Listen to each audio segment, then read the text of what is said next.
Baiklah, Assalamualaikum warahmatullahi wabarakatuh. Selamat pagi anak-anak, salam sejahtera ya. Gimana kabar hari ini? Ibu harap semuanya baik-baik saja ya.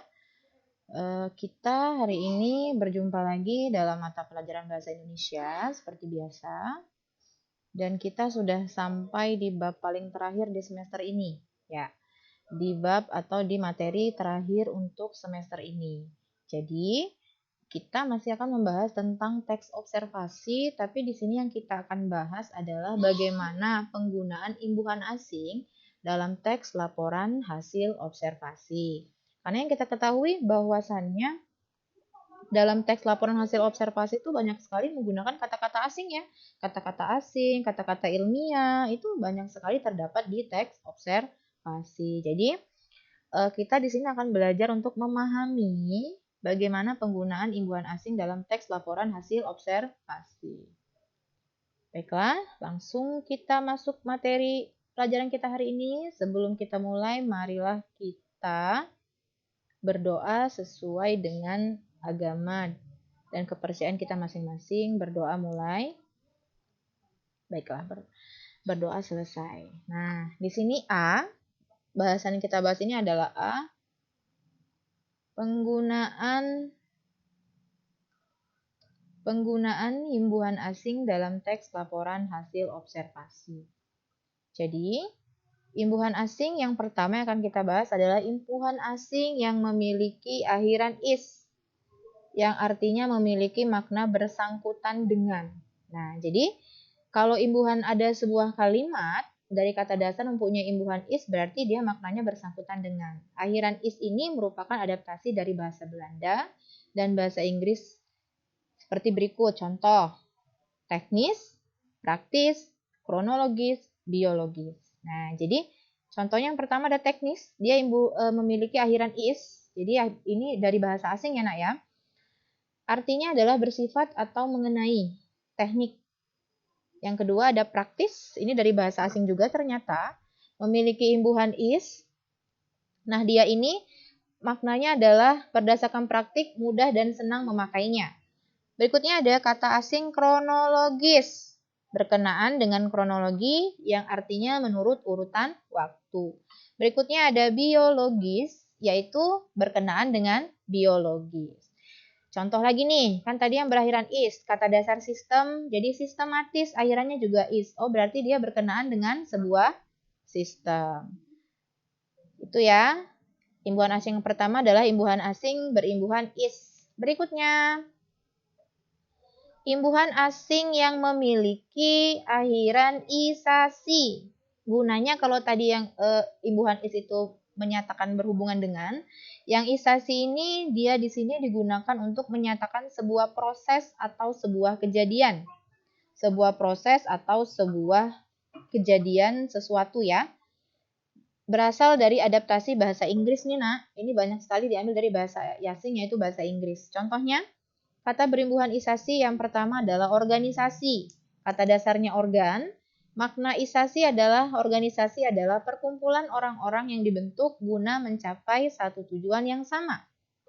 Berikutnya, ada kata berurbanisasi yang lain yaitu urbanisasi yang berasal dari kata dasar urban. Urban itu kota ditambah imbuhan isasi.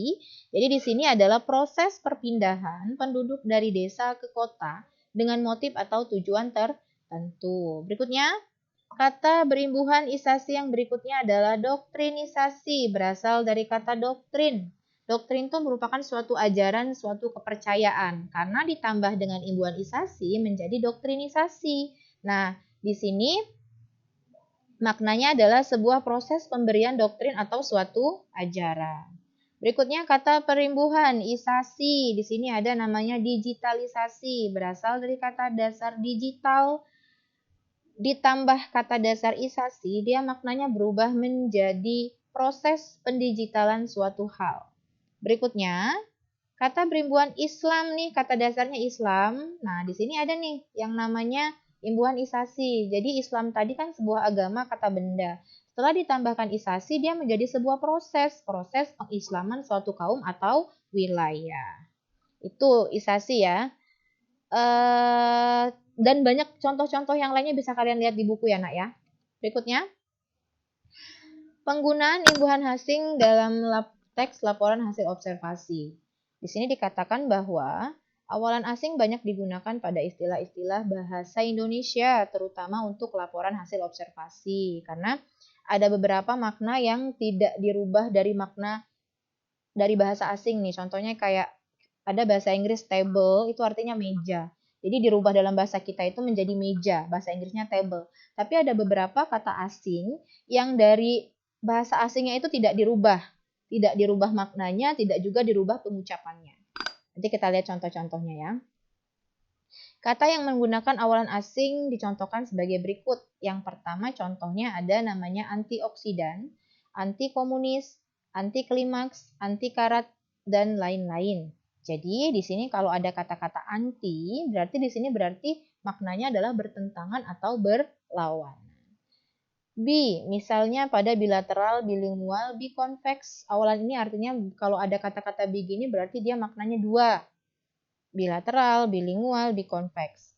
D, seperti pada dehidrasi, devaluasi, dehumanisasi, deregulasi. Awalan ini, kalau tadi anti tadi berarti maknanya adalah perlawanan, kalau bi adalah maknanya dua, kalau D ini maknanya adalah meniadakan atau menghilangkan. Penurunan nih, contohnya dehidrasi. Jadi pengurangan dehidrasi itu adalah pengurangan kadar air di dalam tubuh. Devaluasi, pengurangan proses evaluasi. Dehumanisasi, berarti di sini dikatakan adalah penurunan tingkat rasa kemanusiaan terhadap seorang manusia. Hiper, di sini juga ada kata-kata hiper, misalnya pada hipertensi, hipersensitif. Jadi kalau ada kata-kata hiper, ini berarti maknanya lebih. Kalau tensi berarti tensi itu darah, tekanan, berarti hiper berarti lebih tekanan darah. Kalau hipersensitif berarti orang-orang yang sensitifnya lebih atau sangat sensitif. Imbuhan asing berikutnya adalah ekstra, seperti pada kata ekstrakurikuler, ekstra linguistik, kadang juga dipakai pada kata-kata bahasa Indonesia itu sendiri. Ekstra ketat, ekstra hati-hati. Jadi maksud dari kata-kata ayu imbuhan asing ekstra ini adalah sesuatu yang luar biasa atau sesuatu yang lebih dari kadar biasa. Infra, misalnya pada infrastruktur, inframerah, infrasonik. Awalan ini artinya di tengah. Jadi maksudnya ada kata infra ini maksudnya adalah di tengah. In, contohnya pada kata inkonvensional, inaktif, ilegal. Awalan ini artinya adalah tidak. Inedukatif berarti tidak berpendidikan, inkonvensional berarti tidak konvensional, inaktif berarti tidak aktif. Itu adalah makna imbuhan asing yang terdapat pada teks prosedur. Jadi bisa dilihat nanti di buku juga ini ada ya nak ya. Jadi mencantumkan di buku juga dicantumkan, jadi bisa dibaca-baca lagi contoh-contoh imbuhan asing yang banyak terdapat pada teks observasi. Nah sekarang kita akan membahas B, ini juga asas dalam sebuah teks laporan hasil observasi. Jadi di sini ada dikatakan penggunaan kehematan kata pada teks laporan hasil observasi. Di sini kata kuncinya adalah hemat. Jadi bukan hanya dalam menggunakan uang saja kita harus hemat, tapi menggunakan bahasa, menggunakan kata juga kita harus hemat dan efektif. Sebelum kita masuk apa saja yang mesti kita hemat dalam penggunaan kata, kita lihat pengertian dulu dari kalimat efektif atau kalimat yang hemat ya. Kalimat efektif itu adalah kalimat yang menggunakan kaidah atau struktur bahasa Indonesia dan pilihan kata baku. Ketidakefektifan kalimat dapat membuat pesan disampaikan pembicara atau penulis tidak sampai sehingga akan beda maknanya saat ditangkap oleh pendengar atau pembicara. Contohnya nih ya. Jadi itu kalimat yang efektif. Jadi jangan menggunakan kata-kata yang boros, nanti yang mendengarkan menjadi bingung dan tidak paham maksud dari pembicaraannya. Berikutnya, terdapat unsur-unsur kalimat efektif yang dinyatakan sebuah kalimat efektif itu dapat dikatakan sebuah kalimat efektif bila dia mengandung beberapa ciri khas, yaitu kesepadanan, terus ada kesepadanan struktur, keparalelan bentuk, ketegasan makna, kehematan kata, kecermatan penalaran, kepaduan gagasan, dan kelogisan bahasa. Itu yang dimaksud dengan kalimat efektif. Jadi harus tegas, harus hemat, harus cermat, harus padu, harus nyambung dari kata-katanya, harus sinkron, terus harus logis. Logis itu artinya dari A ke B itu punya hubungan ya. Yang pertama yang kita akan bahas adalah keparalelan. Paralel itu kan berarti dia tersambung atau terhubung, lurus, jadi nyambung. Adalah kesamaan bentuk kata yang digunakan dalam kalimat itu. Artinya, jika bentuk pertama menggunakan nomina, nomina itu kata benda ya, maka bentuk kedua juga harus menggunakan kata nomina. Jadi, kalau dalam kalimat pertama kita menggunakan kata benda, jadi di kalimat berikutnya juga harus menggunakan kata benda. Jika kita menggunakan kata kerja, maka di kalimat berikutnya juga kita harus menggunakan kata kerja.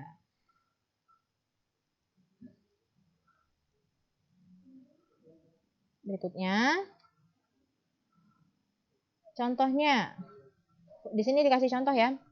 Hutan bakau dikelompokkan berdasarkan pembentukan pasang surutnya air dan cara memanfaatkannya. Di sini dikatakan bahwa kalimat ini tidak paralel atau kurang paralel. Kita lihat kenapa kalimat ini disebut dengan kalimat yang tidak paralel. Di sini dikatakan bahwa hutan bakau dikelompokkan berdasarkan pembentukan pasang surutnya air dan cara pemanfaatannya. Baru ini paralel. Jadi dari kalimat yang atas sama yang bawah, perbedaan paralel tidak paralelnya terdapat dari kata memanfaatkan dan pemanfaatan. Bisa kita lihat ya, pasang surut itu kata benda, air itu kata benda, tapi cara memanfaatkan itu adalah kata kerja. Jadi kalau benda-benda ketemu kata kerja dia tidak paralel. Tapi di sini di bawah nih, pasang surutnya kata kerja, kata benda, pasang surutnya air kata benda. Cara pemanfaatan. Nah, di sini dikatakan bahwa cara pemanfaatan itu bukan kata kerja, adalah kata benda. Makanya disebut kalimat yang paralel. Berikutnya, hutan bakau memiliki beberapa manfaat. A. Melindungi pantai dari abrasi. B. Perlindungan organisme laut. Dan C. Perbaikan ekosistem pantai di sekitar hutan bakau. Ini kalimatnya tidak paralel atau kurang paralel. Paralel ya. Bagaimana dia membuat menjadi paralel? Kita lihat poin yang A, poin yang B, dan poin yang C. Poin yang A, melindungi pantai dari abrasi. Ini berarti kata kerja. Poin yang B, melindungi organisme laut. Berarti kata kerja. Kita lihat poin yang C, perbaikan ekosistem. Perbaikan itu adalah kata benda. Gimana Bu biar menjadi kata kerja? Perbaiki. Baru dia menjadi kata kerja atau memperbaiki. Jadi, karena C tidak paralel diganti di kalimat kedua dari perbaikan menjadi memperbaiki. Jadi semuanya itu masuk ke dalam kata benda. Makanya dia menjadi kalimat yang sudah paralel. Berikutnya, kalau tadi kita sudah membahas kelogisan, keparalelannya, kita di sini akan membahas tentang prinsip kehematan dan penggunaan kalimat. Contoh ya. Kehematan adalah hemat mempergunakan kata. Kalau hemat dalam duit kan berarti kita hemat dalam pergunakan uang. Frasa atau bentuk lain yang dianggap tidak perlu. Kehematan tidak berarti harus menghilangkan kata-kata yang dapat menambah kejelasan kalimat. Ada beberapa kriteria penghematan yaitu A. Penghematan dapat dilakukan dengan cara menghilangkan pengulangan subjek. Contoh, karena ia tidak diundang, dia tidak datang ke tempat itu. Kita lihat, karena ia tidak diundang, dia tidak datang ke tempat itu. Di sini terdapat dua buah pengulangan subjek, ia dan dia. Ini bisa dibuat menjadi kalimat yang hemat. Contohnya jadi gini, karena tidak diundang, ia tidak datang ke tempat itu. Nah, yang hilang adalah ia. Karena tidak diundang, ia tidak datang ke tempat itu. Tidak terjadi pengulangan subjek. Berikutnya, penghematan dapat dilakukan dengan cara menghindarkan pemakaian subordinat pada hiponim kata. Jadi subordinat itu pada hiponim kata yang khusus. Contoh, ia memakai baju warna merah. Oh, tidak hemat. Di sini berubah menjadi ia memakai baju merah. Hemat. Ia memakai baju warna merah. Merah itu sudah termasuk warna. Warna merah. Warna itu adalah kata umum, merah itu adalah kata khusus. Jadi tidak usah menuliskan kata umum dan kata khususnya. Cukup pilih salah satu kata khususnya saja. Jadi dihemat dengan menjadi ia memakai baju merah. Karena merah itu adalah warna. Oke.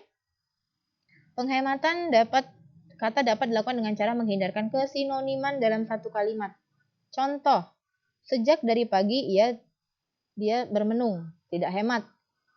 Sejak pagi dia bermenung, baru adalah kalimat yang hemat. Berikutnya, Semua itu disebabkan karena kurangnya disiplin. Jadi disebabkan karena itu merupakan persamaan kata ya, disebabkan itu sama karena itu mempunyai makna yang sama. Jadi terjadi pemborosan kata. Berikutnya, semua itu disebabkan kurangnya disiplin. Baru ini kalimat yang hemat. Berikutnya D, penghematan dapat dilakukan dengan cara tidak menjamakkan kata-kata yang berbentuk jamak. Contoh, jadi penghematan yang berikutnya bisa kita lakukan dengan tidak membuat kata-kata yang sudah banyak dibuat dalam bentuk jamak. Contoh, para tamu-tamu datang tepat waktu. Tidak hemat karena namanya tamu itu sudah masuk ke dalam bentuk yang jamak. Jadi cukup kamu bilang para tamu. Para itu kan berarti lebih dari satu. Kalau tidak ada paranya, misal tamu datang tepat waktu. Oh, berarti tamunya cuma satu. Tapi karena di sini ada kata-kata para itu kan berarti menyatakan jumlah bendanya itu lebih dari satu. Jadi nggak perlu lagi para tamu-tamu, cukup hanya saja menggunakan para tamu. Karena para sudah banyak jamak, tamu-tamu juga sudah jamak. Berikutnya, kecermatan adalah bahwa kalimat itu tidak menimbulkan tafsir ganda. Poin yang berikutnya dalam bahasa teks observasi itu tidak boleh menimbulkan tafsir ganda dan tepat dalam pilihan kata. Jadi nggak boleh bikin yang dengar itu jadi bingung ini maknanya apa gitu. Jadi harus benar-benar mempunyai makna yang singkat, cermat dan dapat dimengerti. Contohnya, mahasiswa perguruan tinggi yang terkenal itu menerima hadiah. Ini salah, tidak cermat. Jadi ini bisa menimbulkan menimbulkan ambiguisasi atau kebingungan dari sang pembaca. Contohnya gini, yang baiknya begini. Mahasiswa perguruan tinggi terkenal itu menerima hadiah. Jadi di sini perguruan tinggi yang terkenalnya dibuang. Jadi langsung tinggi terkenal saja. Karena yang dan terkenal itu sudah masuk ke dalam ambigu kata, memiliki tafsir yang ganda. Jadi itulah tadi kehematan dan penggunaan bahasa asing, bagaimana membuat bahasa yang cermat dalam teks observasi, bagaimana memahami bahasa asing dalam teks observasi. Di situ tadi juga ada kita bahas tentang bagaimana membuat sebuah kalimat itu menjadi paralel dan cermat ya. Jadi bisa dibaca ulang di bab 4 yang terakhir juga di situ ada. Jangan lupa dibaca-baca, yang belum paham diulang lagi, dibaca lagi, ditonton lagi videonya dari video pembelajaran dari kita yang pertama bertemu karena sebentar lagi kita akan masuk ke dalam ujian akhir semester, Nak. Jadi ujian akhir semester itu akan masuk ke dalam cakupan bab 1, bab 2, bab 3 dan bab 4. Jadi harus dipelajari semua ya. Baiklah, akhir kata, Ibu cukupkan sampai di sini pertemuan kita di semester ini. Ibu harap kita semua menjadi anak yang sukses ya, belajar yang rajin agar nanti mendapatkan hasil yang diinginkan pada saat pembagian lapor. Wabillahi taufiq wal hidayah. Wassalamualaikum warahmatullahi wabarakatuh.